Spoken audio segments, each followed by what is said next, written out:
هل تعرفون من هو النبي محمد صلى الله عليه وسلم؟ وهل تعلمون لماذا يحبه العالم؟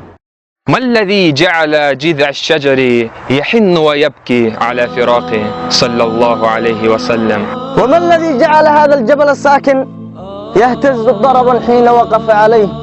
إنه نبي الرحمة، ليس للمسلمين فحسب بل العالم كله. ستسألون عن ذلك الحب الذي ملك القلوب. نعم، ملك القلوب، وأي ملك أعظم من هذا الملك؟ هو الذي قال: ليس منا من لم يرحم صغيرنا ويوقر كبيرنا ويعرف لعالمنا حقه. وعلمنا التواضع، فكان يغسل ثوبه ويكنس داره ويمشي في حاجة أهله صلى الله عليه وسلم.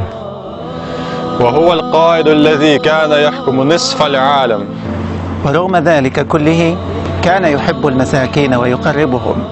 كيف لا نحبه وهو الذي دلنا على خير الدين ونقلنا من عبادة الناس والأصنام والأوثان إلى عبادة رب العالمين.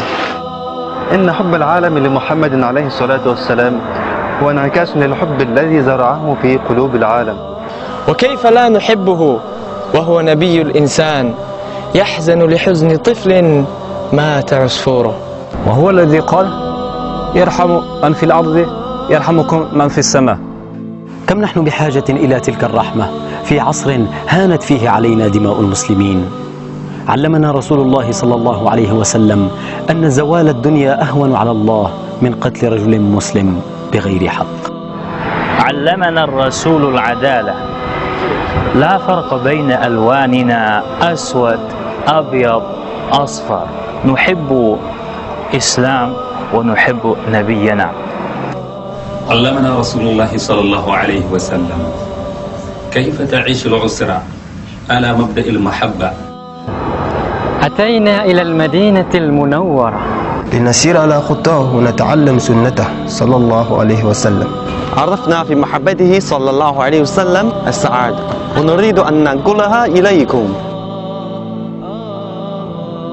نحبك يا رسول الله ونفديك بأرواحنا. ويا من تحاولون الإساءة لنبينا الكريم، تعالوا واقرأوا سنته واسمعوا كلامه. ستعلمون حقا أنه ما بعث إلا رحمة لكم، ستحبونه صدقوني. نحبك يا رسول الله. Дорогой пророк,